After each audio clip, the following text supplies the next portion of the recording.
Hey there, everybody. Oh my gosh, Sorry. That was my fault. It's okay. All right. Hey there, everybody. Hey there, everybody. Thanks for checking out Up All Night. My name is Courtland, and with me today, and as always, is Brandon. How you doing today, Brandon? Hey, I'm doing good, Courtland. Me too. So, what you been doing today, Brandon? Like, you been playing any fun video games or anything like that lately? No.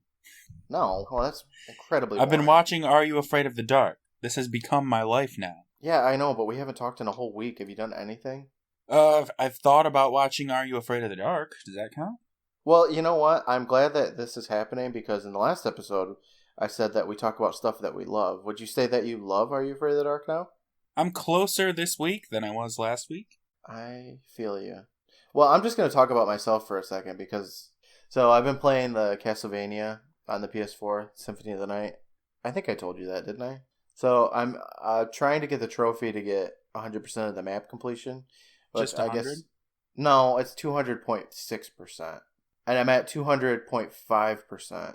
And I have no idea where to get that last. God. Yeah, I can't find... I've combed the maps, and I cannot figure out how to get that last 0.1%. Yeah, I was there when I was playing the Xbox Live Arcade version, and I ended up having to look up a list of, like, the most commonly missed spots in the game or something, and after hours, I finally found it. So we watched The Tale of Laughing in the Dark. And I still think that's a terrible name. Do you? I thought when I watched the episode, I'd be like, oh, okay. But no, that's just a bad name. What did you think about the episode overall? Because I thought it was, like, way better than the first episode, that's for sure. Yeah.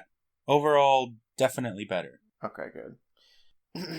You still didn't think the name was good, though, huh? Well, we'll talk about that later. So, should we just dive right in? Yeah, just like the episode does. It does, doesn't it? Yeah, it starts right up with some sweet footage of the circus. It's called Playland. The storyteller this week is Betty Ann, I think her name is. Betty Ann, I believe it is, yeah. Yeah, the first thing she says is...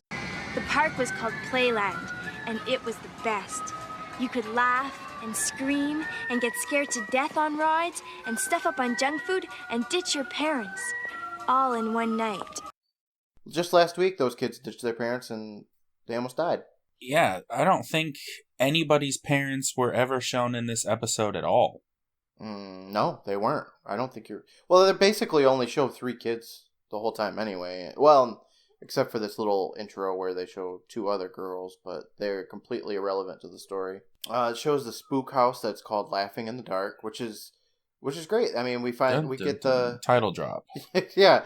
Well, it's better than the last episode where it was 20 minutes before we even heard of a cab in general, not even the Phantom cab. Yeah, they definitely learned from their mistakes. I don't know. They probably didn't realize they even had any mistakes yet. Laughing in the Dark is the name of the haunted house? Yeah. Well, it shows 2 small girls going through the spook house, and I'm going to call it a spook house this whole time because that's what they call it. They do. Yeah. Every single time. Yeah, it's not a fun house. It's a spook house. It's not a haunted house. It's not a scary house. It's a spook house. Spook house. I'm okay with that. I like spook. It's my favorite form of like the word scary. What about like startling? I would consider that being spooked. Startling's pretty good. It is. Startle house? Yeah, I have interesting, like, my favorite, like, movement is sauntered. I think that is such a funny word. Sauntered. Yeah, people don't saunter enough. They don't. I wish people would say it more often because it's hilarious. Yeah, Sauntering in the Dark would be a better name for this episode. Ooh, that one sounds like sexy. I don't know. Honestly, I'm not going to lie. I don't know what a saunter is. I assume it's like a ballet move or something, but it just sounds so elegant. I feel like in this podcast, we're going to talk about things without really knowing about them a lot. Yeah. That's like the compasses in last episode. We'll see what there is in this episode that we can get wrong. All right, let's... It's not like we're a documentary podcast or anything. We don't have to be right about everything. We could be. And I'm hoping, what I'm hoping for is that people will correct us either on Twitter or maybe in a review. I'm okay with that. I love to know everything I do wrong. I'm okay with that. I think it's funny. So episode opens up. There's these two girls that are going through that spook house. They open up a door, and a big old clown statue pops out and laughs at them. And the girls scream.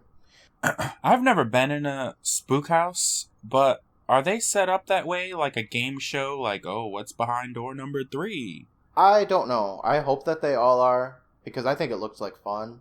But yeah, I just want to spook house. I want to know what's behind all the doors. Yeah, I'd feel a bit ripped off if I, like, opened a door and it was the exit right away. Yeah, and then I ran out. That's not what it's all about. You got to open all the doors and see what's behind all of it. See what hard work that they put into this spook house. So the girls scream at the statue, and then it cuts to the Midnight Society where Kristen, the blonde, is scared of clowns. She wants to get the fuck out of there. She's ready to walk right out. Yeah, which is, in my opinion, I said it was weak as hell. The kids get together because they like scary stuff, and you can't just bail out because somebody finally told a story about clowns. The point of even being in this club if she's like, well, I'm scared, I'm out of here. Yeah.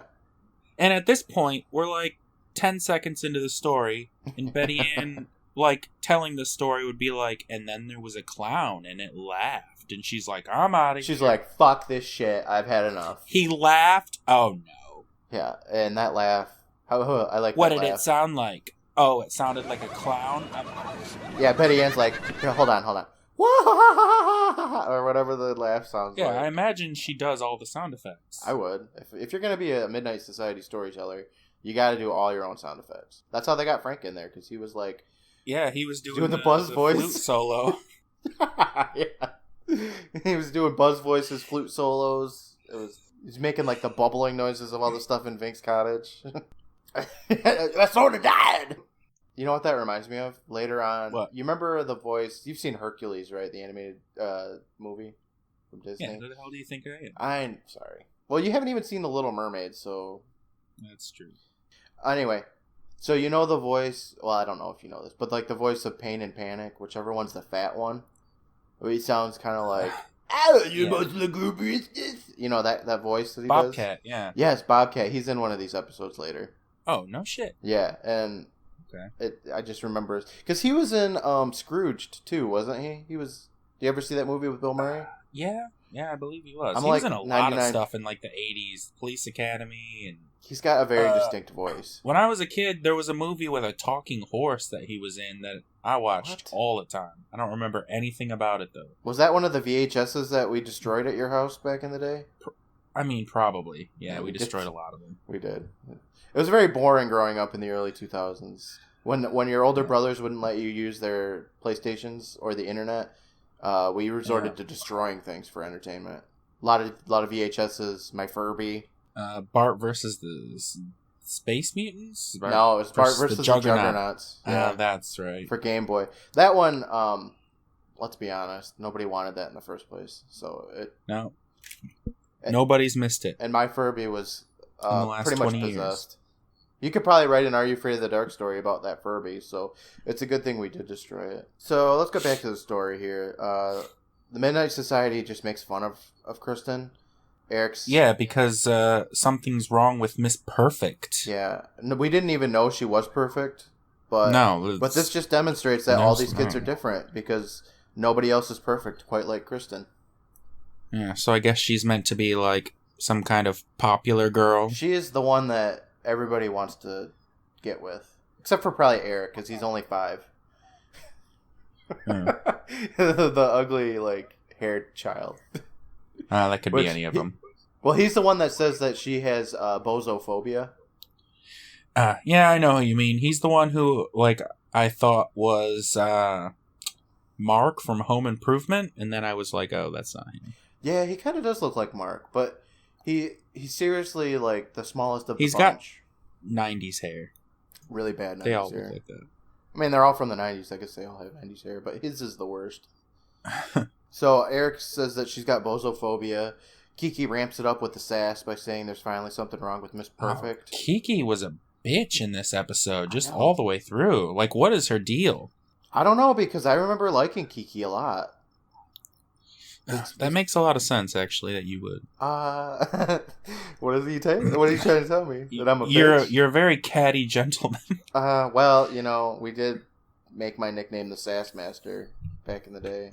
Yeah, that's what we were saying. And it's all stems from Kiki and Are You Afraid of the Dark? I channel her every time I have to be sassy. After Kiki ramps up that sass, the kids all ooh at her, and Kristen doesn't like that shit, so she sits right back down, and she is like, "Girls and Eric, I'm still perfect."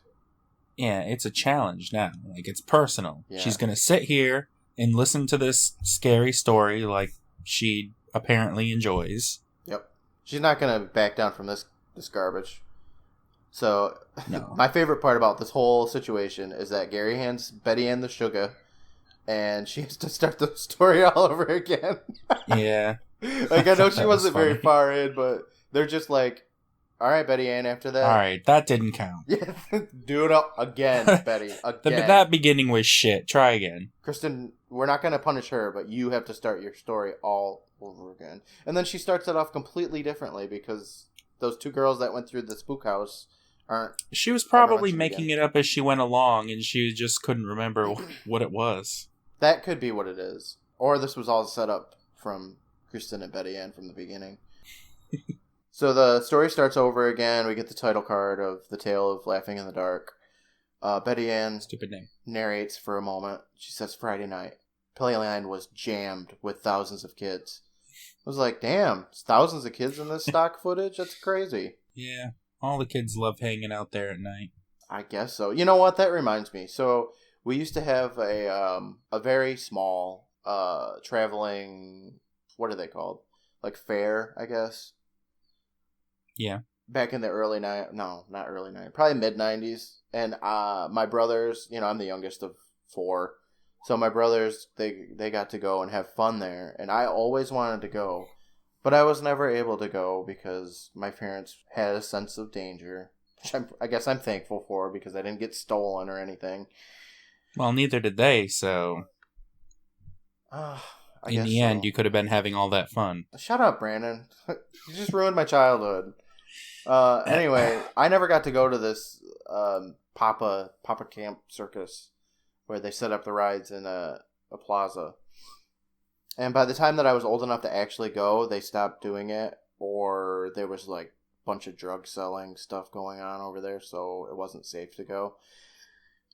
And I think this episode, seeing all the carnival rides and stuff, really propelled me to want to go to this pop-up carnival thing, and I never got to go. So that's what I always it just reminded me of that. So this place is jammed with kids, and we aren't going to focus on any of these thousands of kids. We're going to focus on just 3 of them. But really, Kathy. We're going to focus on, like, 2 of them. Well, yeah, you're right. Because Kathy's in there, but she's not important to the story at all. Not even a little bit. I was waiting for her to have a point, but she never did. She doesn't have one, no. So there's Kathy. Spoilers. There's Kathy, who, like we said, is an unimportant, which is funny because I put that in my notes. So there's Kathy, her older brother, Ouija. Not Luigi, just Ouija. Baby Ouija. Yeah, baby Ouija. And then there's Josh. I had to put my ear to the speaker. I was like, is his name Ouija? Yeah. And I couldn't believe it. It's just Ouija. Yeah. I remember the kid being named Josh because he's kind of an unforgettable part of the story. He's a total Josh, yeah. He's got the backwards hat. He's cool. He is. I don't know how I feel about Josh, but let me talk about Kathy, who's fairly unimportant to the story. In the opening scene, she's sporting some sort of like her shirt. It reminds me of like a jester's outfit. The shirt's red on one half and yellow on the other, split vertically. It's kind of like a coat of arms, and I just thought that was really an odd choice of clothing. For the 90s, that's a pretty, like, down low kind of muted pattern. She could have been in a court and entertaining a king, like by doing circles. I don't know. What do jesters even do? Make fun of the people. They do circles, and then off with their head. Well, they do like cartwheels and stuff. That's what she could have been doing. They just like dance around with bells and get killed. As far as Ouija goes, I found there to be nothing at all special about him. No, he's like, his entire character is just to like To progress the story, I don't- guess. To provoke and be provoked by Josh? Yes, because Josh he's a complete douchebag. Yeah, he sucks, And actually. he starts out the episode, in fact, just making fun of both of about making fun of Ouija, his friend, and then also his sister Kathy. His quote-unquote friend. He's sporting that rad backwards hat, and then later on it showed him that he's a ginger. Yeah. Aside from that, he's there's nothing too cool about him. And Ouija and Kathy are, like, inseparable. You never see one without the other. I know, because Kathy looks like... I would say that these kids are probably, like, freshmen in high school or so. And Kathy is, like, 6th grade. Yeah, so he's just hanging out with his little sister like, all the time. All the time. Which, considering how no one seems to have any parents in this town, maybe he's just raising her. Yes, I mean, somebody's got to make sure she doesn't get stolen right off the streets. The kids find themselves in front of the Laughing in the Dark spook house. I liked the camera work that was going on in here because it does some sweeping work where it shows the front of the kids talking and then sweeps behind them to show the spook house.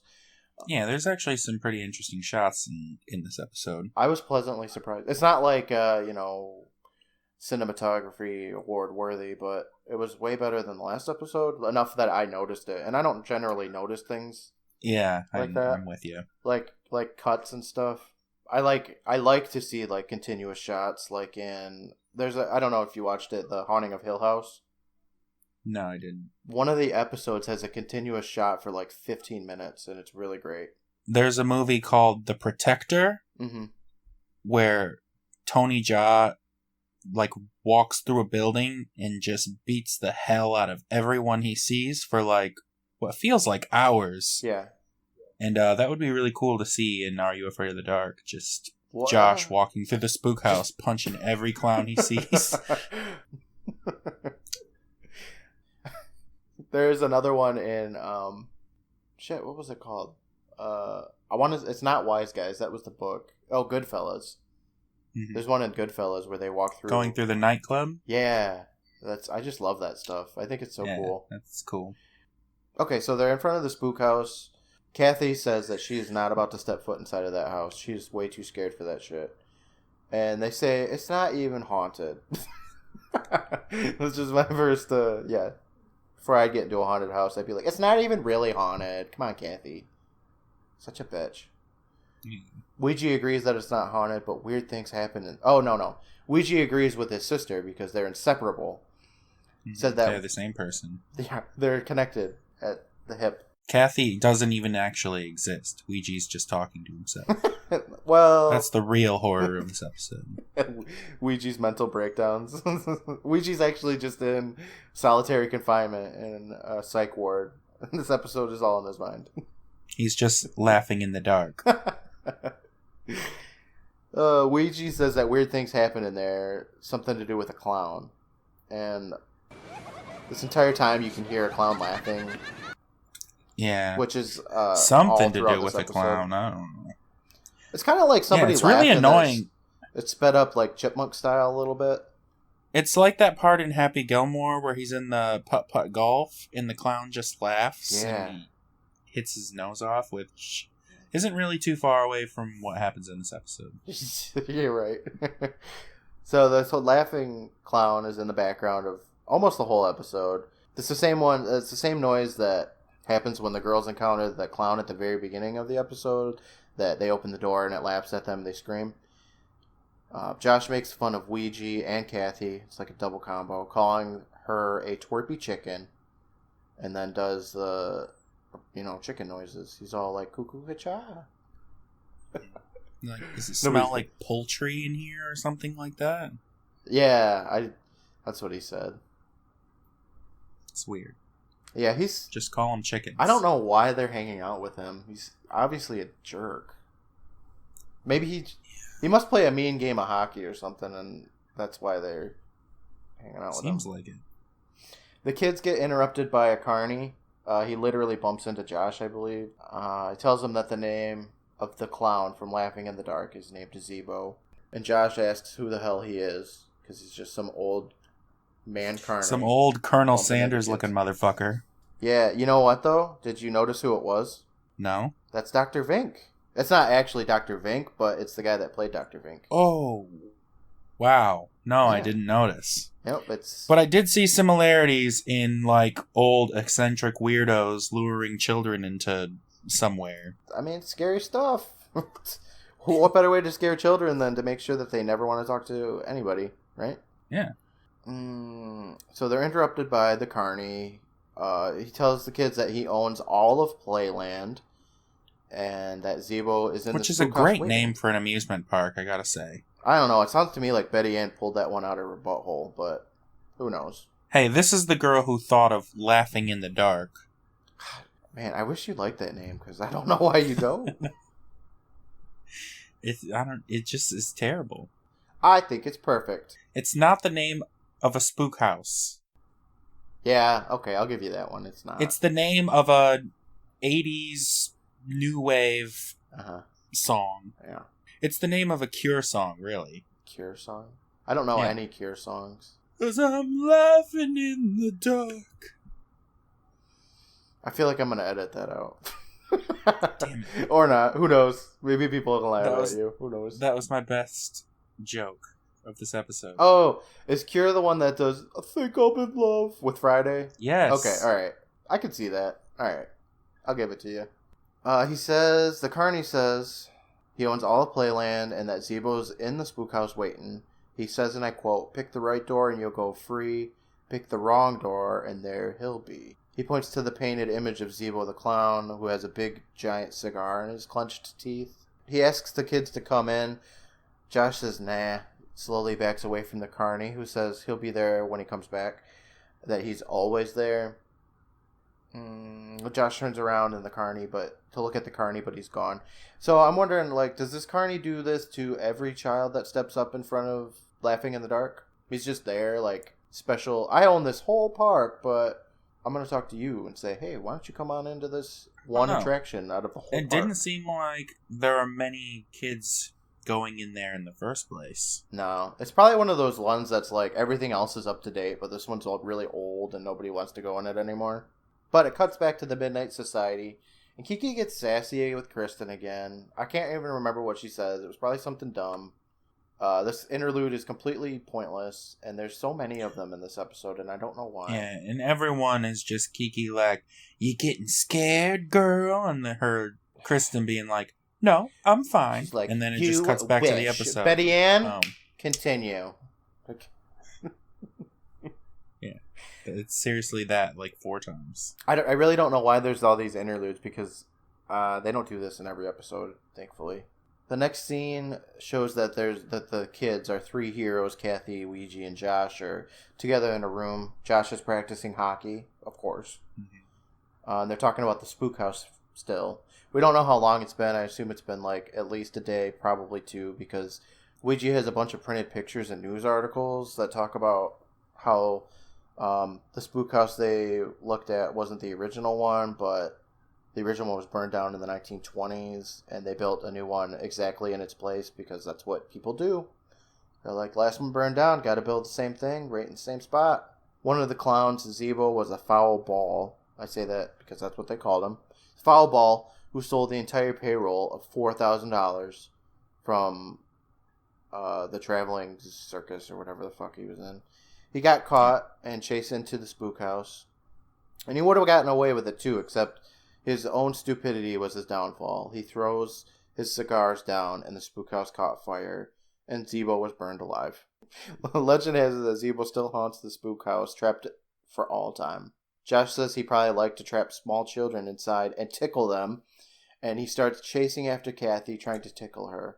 Yeah, this part's just weird. Yeah, they could have just. He just chases her and is Zeebo tickle, Zeebo tickle. No, hee. And Ouija's following him, but he doesn't seem to have any sense of urgency about how would you feel if I was such a douchebag friend and I wanted to tickle your sister? I feel like I don't have any baby sisters, but if that was me, I would not be so calm. No, you'd probably get your ass kicked. So Ouija follows them. They all run outside the house. Kathy picks up a garbage can lid, and Josh runs into it, falling to the ground. That must be some sort of attempt at comic relief for the episode, but it just seems stupid to me. Yeah, the whole scene's weird. Yeah, they really shouldn't have. I feel like, you know what? With all these interludes back to the Midnight Society, they must have been, like, chomping at the bits for a time or something. They're like, this episode's only 24 minutes and we got to stretch it out for another 5. What do we do? Extend the tickling scene. Yeah. There's not enough funny stuff. Let's add a tickle scene. It's not creepy at all. So that's what must be what they did. They just needed to fill time or something. They talk again about the spook house. Ouija saying kids see stuff in there. Josh lets them know that's because that's the point of a spook house. Of course, they're gonna see shit. Then he calls Ouija a lame ball. A lot of like some ball. Great insults. Yeah, most of them are like ball though. We had cheese ball last episode, lame ball this episode. I mean, anything goes with ball. It is, yeah. Ouija jeers Josh to go into the spook house alone. I like this part. Josh grabs Ouija, pushes him towards the camera, and then pulls him back, and we're transported to the front of the spook house. I like that. That was cool. This was cool. I rewrote that down. That was nice. I like that camera trick. Josh tells him that he'll go through the whole place alone, and to prove it, he's going to steal the nose off of Zebo the clown, and Ouija's going to have to wear it to school for a whole week. Ouija agrees, and Josh heads into laughing in the dark. Before Josh can go into the spook house, the carney's again at the front of the door. He opens it up and lets Josh on in. He bumps into him and says, "Oh, I didn't mean to scare you." I think he did mean to scare him, honestly. I would hope so. I mean, if I'm going to a spook house, I want to be scared by weird old Yeah, guys. but you don't want to be scared before you even get in there, though. That's stupid. No, you gotta have a teaser. Yeah, well, so does he open the door like this for every single customer? I mean, I guess we already talked about There's that. no one else. It's just them every night. You're right, it is. Do they have to pay to get in? Do they have season passes to this amusement park? Like, do they have to pay every night to get in here? Like, seems like it'd be expensive eventually, right? Yeah, especially with no parents. No parents to give them any money, so they just like spend everything. Yeah, what do you think? Josh is just making money playing hockey so he can make his way into Funland every night? It's Playland, Brandon. Damn it! All right, edit Betty that Ann out. is going to be so mad at you for not even remembering the name of her make-believe land. All right, so the carney lets him in, and he says, "It's the most fun in the park when you're laughing in the dark." I think that's a pretty good slogan. I think so too. It's probably didn't take him very long to think of, and that's all right. It works. He says it. He's pretty creepy when he says it, I guess. I'll give him that. I can understand why they keep wanting him in every single episode. Josh walks through some dark rooms. There's crap lights up, yells at him, including some Frankenstein monster. Yeah, he's trying to act tough at this point, just like, yeah, okay. See, so this reminds me, I don't know, have you ever been through like a haunted house run by people? Kind of, yeah. But the last time I went through one, I started just giving hugs out to the people trying to scare me. I'm sure they appreciated it. Actually, one guy was like, "Don't touch me. Don't fucking touch me." And I gave him a hug anyway. And then he was like the last guy out. He got the biggest scare of the night. I know. I feel like, these people deserve some loving. But nowadays, I don't think I'd do that because, first of all, I hate people. And second of all, they probably think I'd have like a knife in my hand. Yeah, don't hug people. No, not unless a good tip for anyone at any time. So he's going through the haunted house thing. I'm sorry, the spook house. The props are lighting up. There's the Frankenstein's monster. There's something that has like its own head or something in its hands and it's shaking. Pretty spooky stuff. Not really though. He finds his way into a room that has the wacky mirrors that he jumps around and his body's all like fat in one way and skinny and long in the other. Yeah, and he just starts saying, "I'm Zebo. I'm Zebo." Yes, and then he walks in front of the last mirror. I'm surprised he didn't start tickling himself. Oh my gosh, what a creeper! He walks in front of another mirror, and looking back at him is this creepy fucking clown. Oh, that was the best part of the episode in my book. Yeah, it was a good start. They did a really good job making him look like Zebo. It was cool. It was like I think in my opinion it was like the biggest spook of the episode. Yeah. He mocks Josh. I can't remember what he says. Probably just like, I'm Zebo, or whatever. And then he disappears. Josh blames the carny, saying he can't scare him. Can't scare me, old man. Some more props go off, including a vampire. Oh, shit, and this is where the headless guy is. Whoops. Oh, well.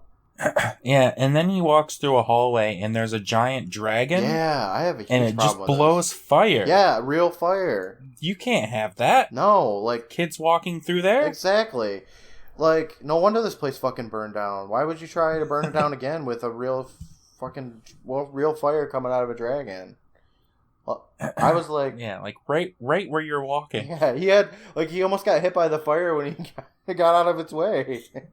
And he was just like, oh, gotta walk out of the way of this fire. Yeah, I cannot believe that.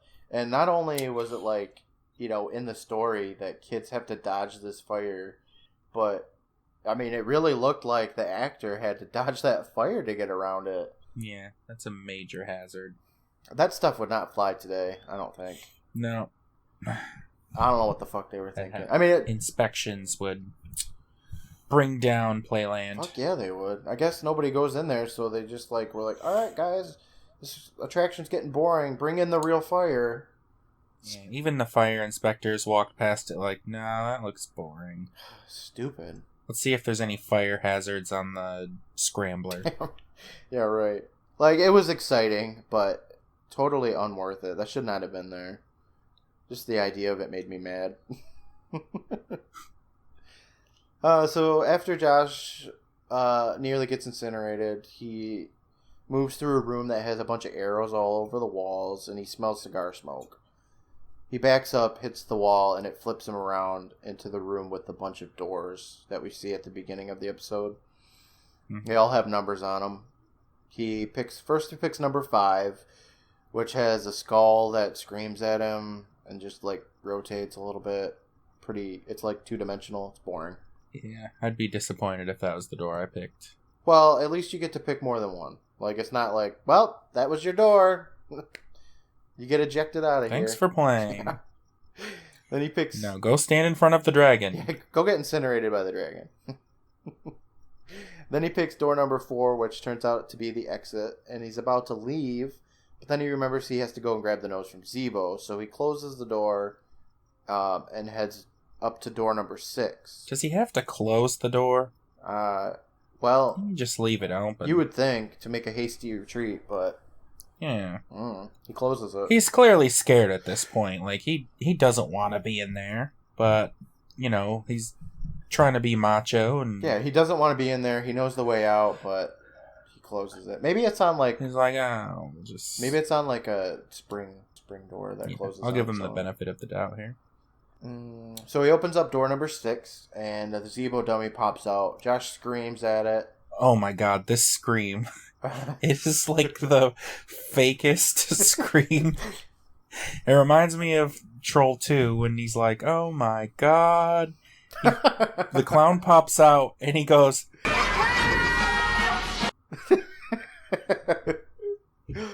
I have to rewatch it. I was half asleep when I did, so I'll have to rewatch that one. Which I probably will anyway. Oh, that clown popping out didn't wake you right up? Well... I mean, it stopped my heart for 3 seconds, but aside from that... I'm Zebo. Josh has to give himself a pep talk before he can run up and grab the nose, which makes a really funny honking noise for some reason. Did you hear it? It's no. It's like...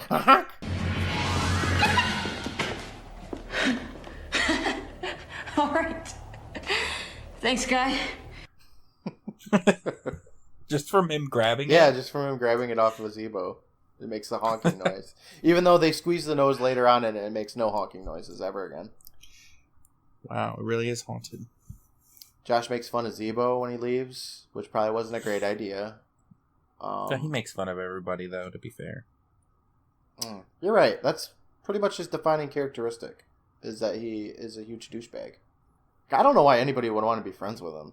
It just makes sense to me. So he gets out of there after making fun of Zebo, which pisses off, we're assuming, the ghost of Zebo, because some sort of cigar smoke starts blowing out from under the door that the statue of the clown was at.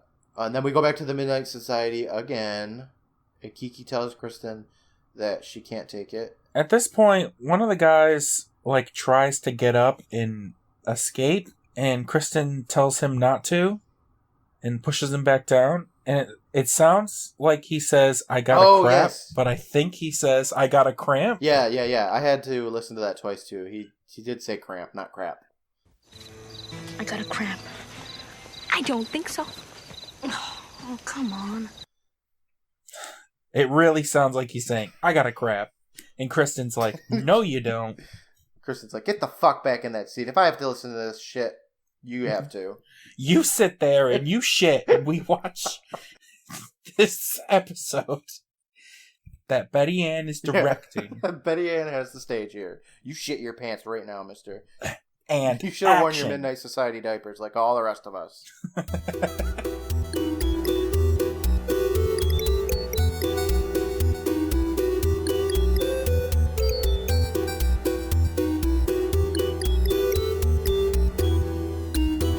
Hey there, everybody. Courtland here, your best buddy.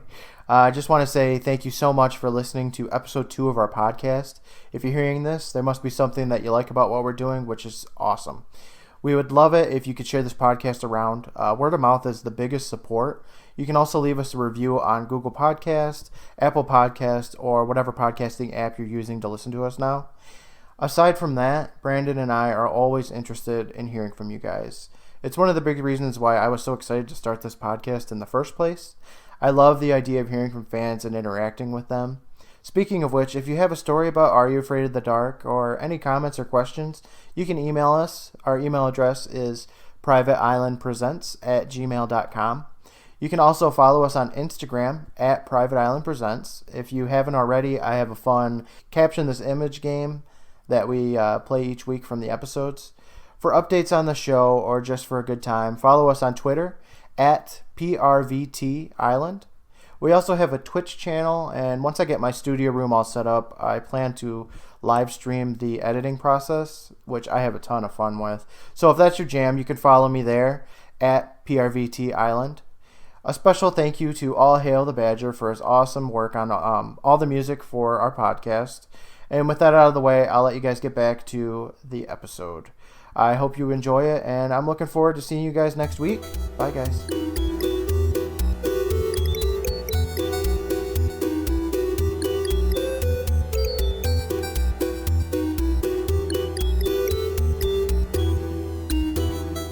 So that was another interlude. This was a really short one, because Betty Ann continues her story. She says Josh's douchery has increased tenfold. Which is true because we get back to the story and Ouija has the nose on. We're outside of Ouija's house and Josh is, of course, making fun of his friends again. After all that time, Ouija can't take it anymore. He takes off that nose from Zebo and throws it. Ouija and Kathy go into their house. Josh is left outside to look for the nose. And again, he smells cigars. He just knows exactly what cigars smells like. He smells anything and he's like, oh, is that cigars? Yeah, like... At this point, I'm assuming his dad has like some sort of cigar fetish and goes to cigar bars or something because this kid... He knows cigars. He's like, smells like a 1940s classic Cuban. Yeah, he doesn't settle for that crappy shit. He knows quality. So he's smelling cigar smoke again, and he takes a look around the side of the house. He finds the nose on the ground and he's like, and then walks away. And then we're showing some smoke blowing from the other corner of the house, like the next round the house, so the backyard, which is clearly just like a fog machine, like pumping some smoke out of a tube. Yeah, but it's terrifying. That's Zebo, Courtland. I think he probably laughs a little bit like, he laughs constantly. Well, wouldn't you? Like, every time he makes fun of somebody, he makes a little Tommy Wiseau laugh. He's like, he's a funny kid. Yeah. Next scene, Josh gets home. There's a note from his parents saying that they're out at the theater, which is, in my opinion, they're probably at that cigar bar. That's code word for we're never coming back. It is, because they're never seen or heard from.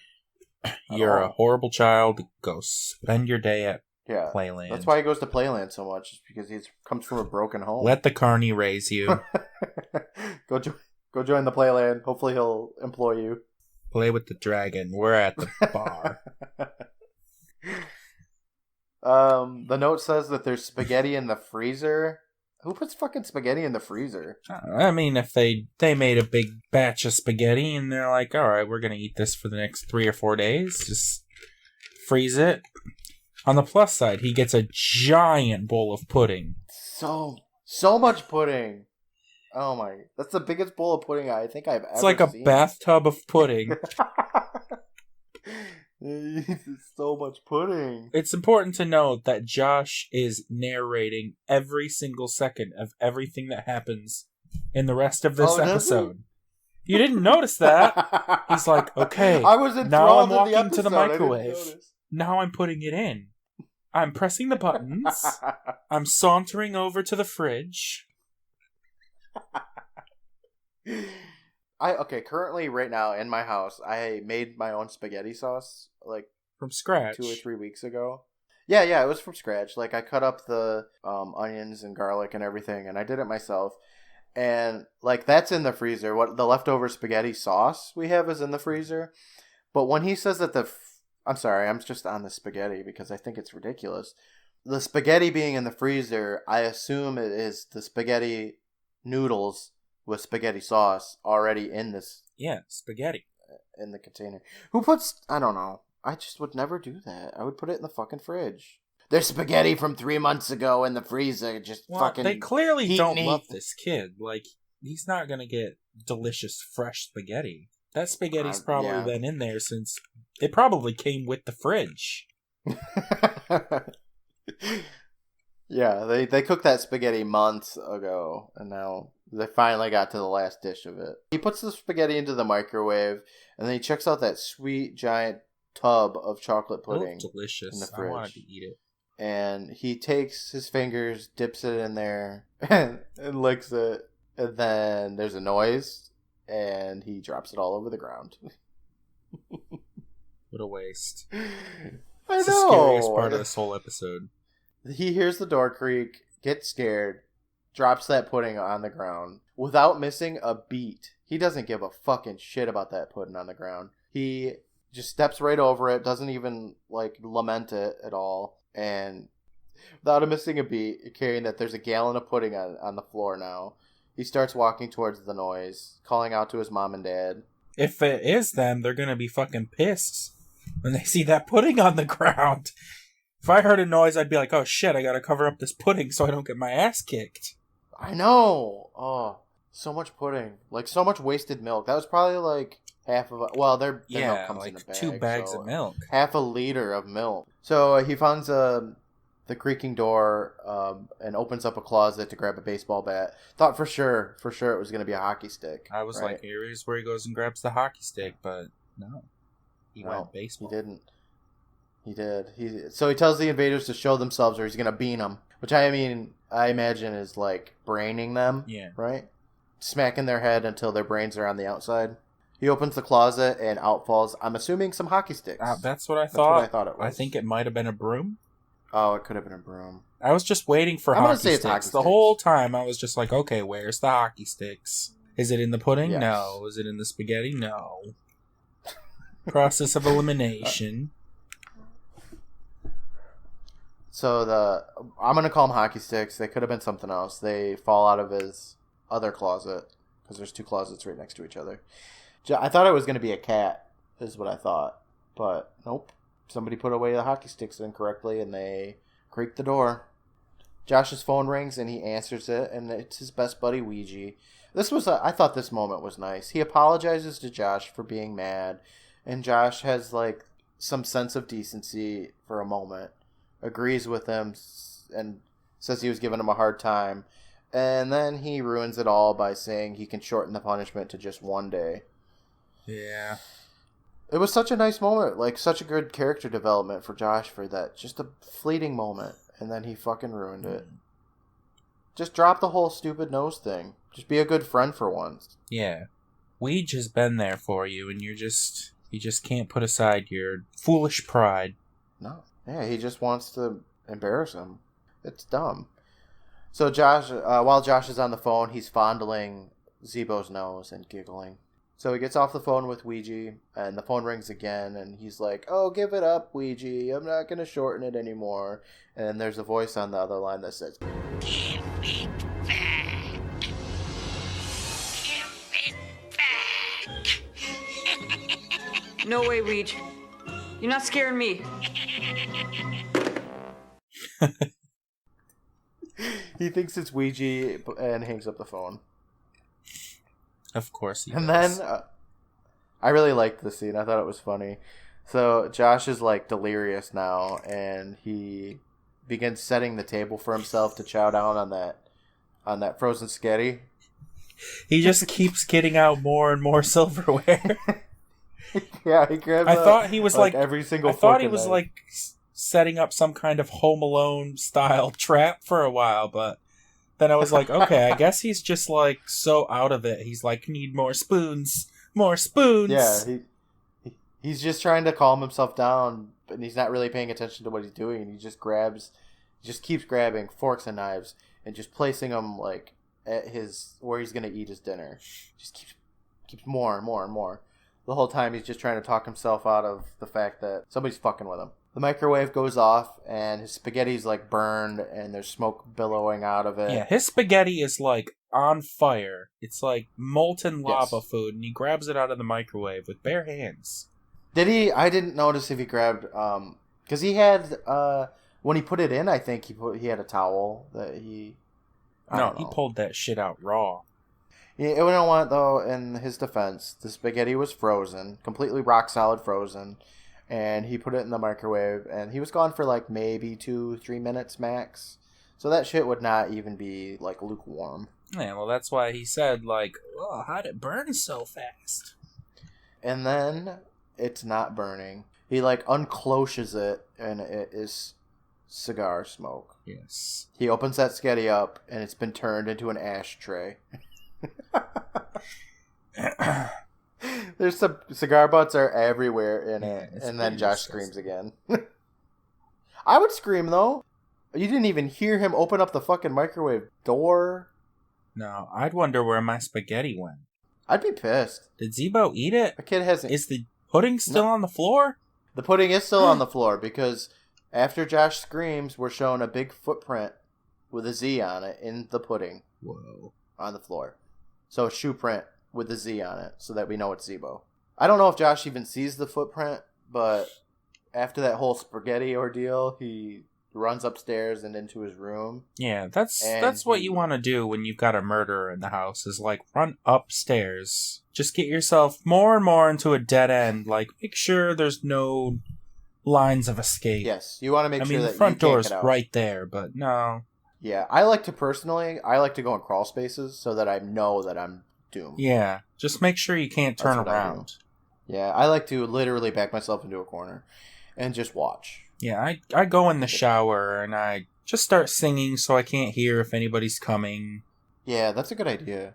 Get your mind off of it before you die. Yeah, just, loosen up. Like, this is the end anyway. I want to go out how I lived, taking a shower and singing. So Josh runs upstairs and goes into his room. He grabs his... This is like the first model ever of a cordless phone. And he calls up Ouija. He's pretty spooked at this point and asks Ouija if he's the one that's fucking with him, basically. Josh confesses to being scared to Ouija. Ouija tells him it's not him, and then somebody picks up another phone. But it can't be from Ouija's house, since they only have one phone, conveniently, and it has to be in Josh's house. And then the voice on the other line says, If you don't give it back, I'll come up and get it. Yeah, and I hate this. Ouija heard it, which is surprising because in horror movies and stuff, it's usually like other people don't see or hear what you see or hear, so it's like you seem crazy. But even Ouija's like, who was that? Like, yeah, Luigi's like, get the fuck out of your house, man. Somebody's gonna kill you. Not really, though, because that's the last we ever even hear of Ouija. Yeah. I don't really like that they used this trope in this episode. The, like, killers inside the house? Yeah, well, I mean, we already know that the killer's in the house, though, because he fucked up the spaghetti and had a boot print in the pudding. Yeah.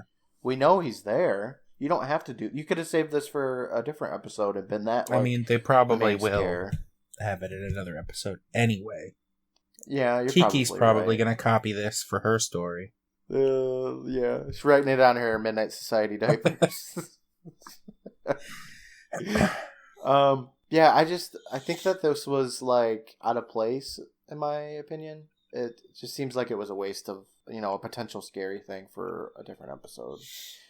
But this little horror trope it's something that is pretty common. I think like the first movie that I think I remember seeing that they did it in was Black Christmas, I think, back in the 70s maybe. Where at the end it's like, oh, the phone call's coming from in their house. They have police officers tracing it. It shouldn't have been in there. He already knows that this fucking clown's in their house. Josh turns around and looks at his door, and it does a close-up of his lock on it, which is unlocked. So he jumps over his bed and locks it just in time as someone's trying to get into his room. Like, man, he's like, give it back or I'm going to come and get it. And he doesn't even give the kid a moment to give it back. He just goes right up there and wants to get it himself. Yeah, he wants it back. It's just the nose, man. It's not that big of a deal. I mean, if somebody took my nose, I'd be like, hey, give it back. And then I would try to get it. Would you step in a vat of pudding, though? No, I'd eat the pudding. Right off the ground? I mean, I'd scrape the good bit off the top, but yeah. Yeah, I would. Well, I'm lying. I wouldn't ever do that. But if it sounds funnier, I would. So, yeah, he locks the door just in time because the Zeebo, the clown ghost, is like jiggling his handles, trying to get in that room. The camera looks down to the door frame, and you can see like feet, so somebody's clearly on the other side of the door.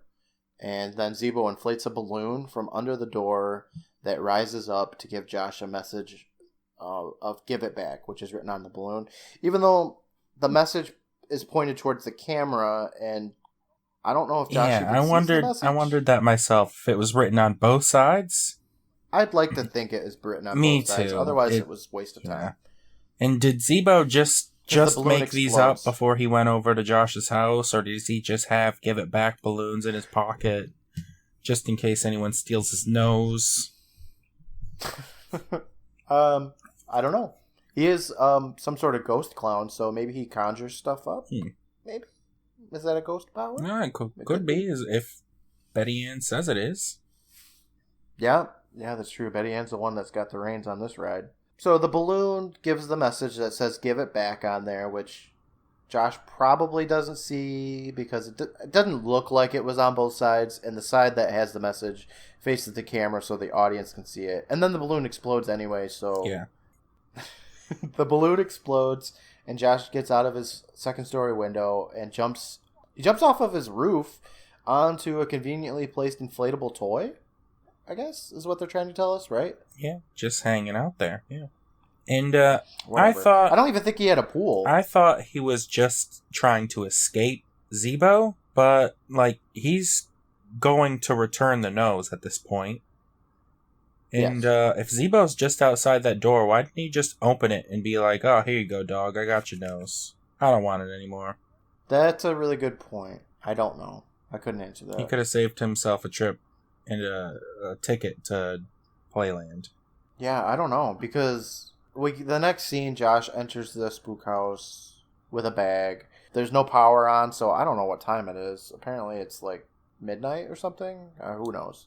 None of the props are on. He gets all the way to the air room. Well, first he passes the dragon, which lets out like a puff of smoke for some reason. He goes all the way to the air room, which lets him into the room with all the doors. He gets scared in that room and tries to book it to the exit, but it won't. He gets all the way there, and then he gets scared and tries to leave. Zeebo's number 6 door opens up, and the dummy of Zeebo's gone, but the room...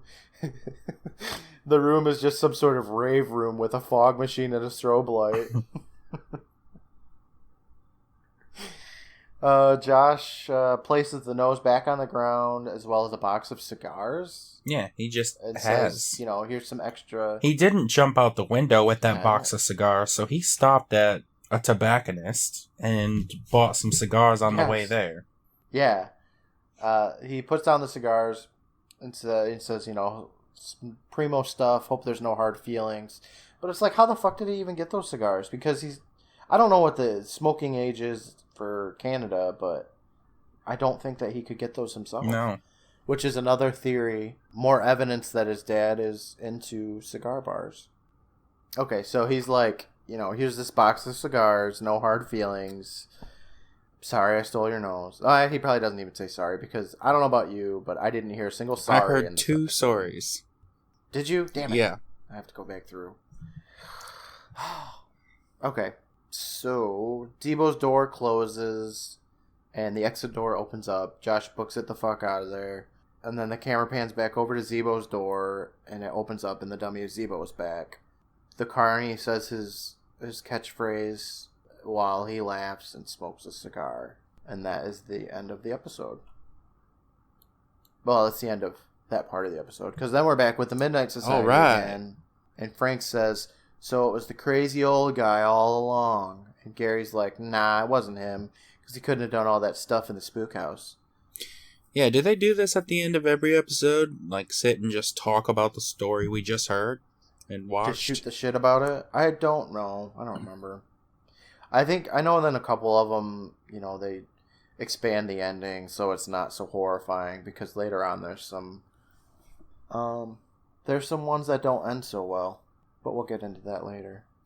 David guesses that the old guy was Zebo's ghost the whole time, and Kiki agrees because she doesn't have a mind of her own. Then she asks Kristen what she thinks. Kristen's like, I'm totally fine.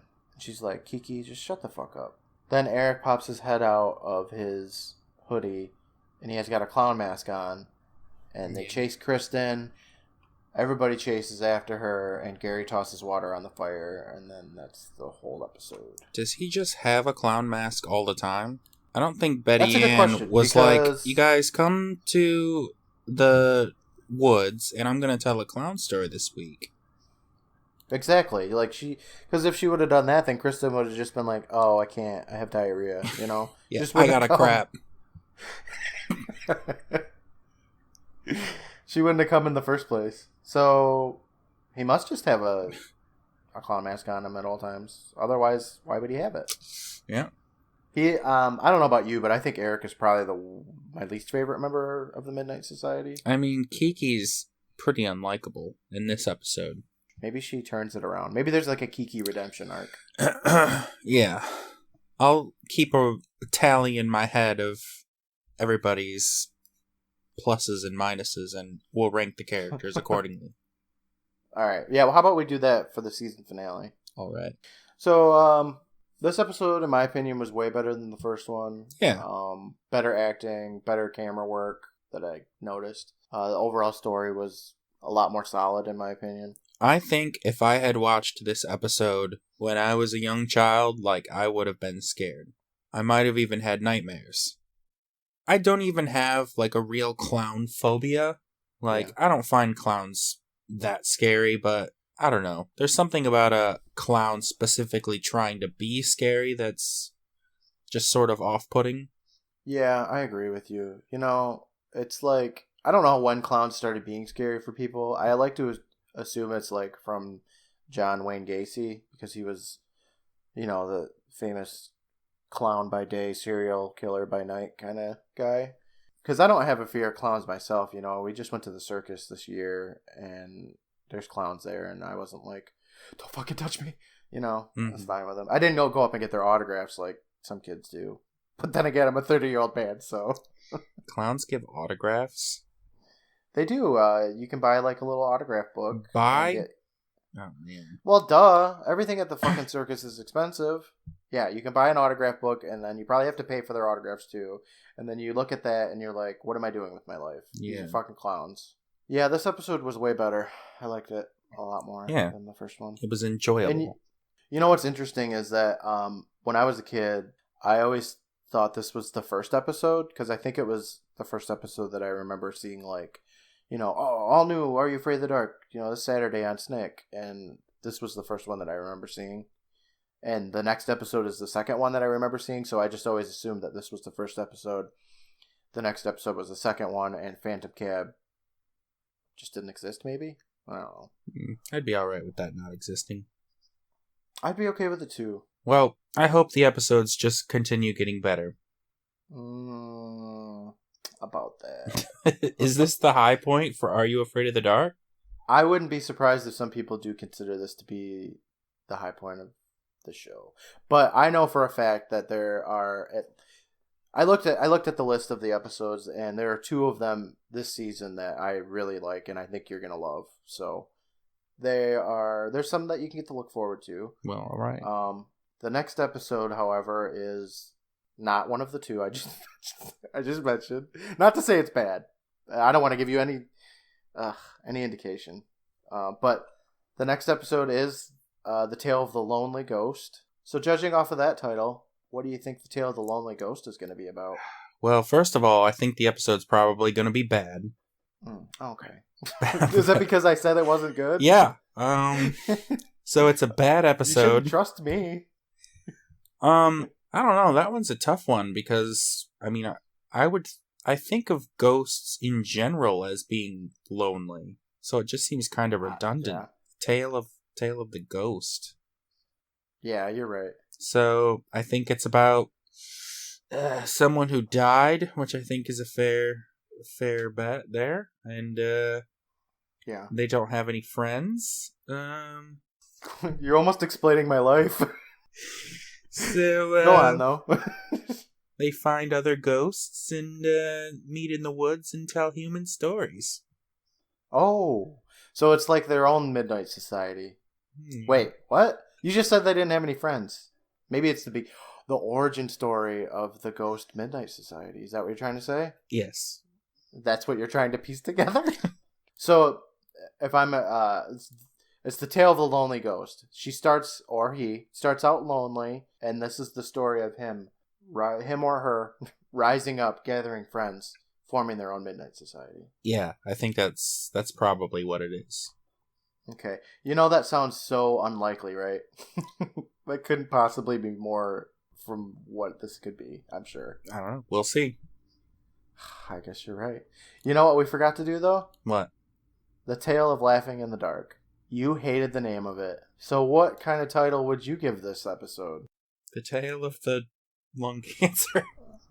A good title for this episode would be The Tale of the Black Lung. Yeah. Because, I mean, it's like a dual purpose, though, because not only did he smoke cigars and ruin his life, but also he burned in a fire. So his lungs were probably black from inhalation of the smoke. Yeah. And also that dragon burned children's lungs.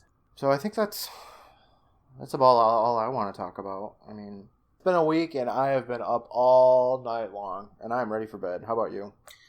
Yeah, I'm already asleep. All right, well, we'll talk to you next week then. Bye. All right, bye, guys.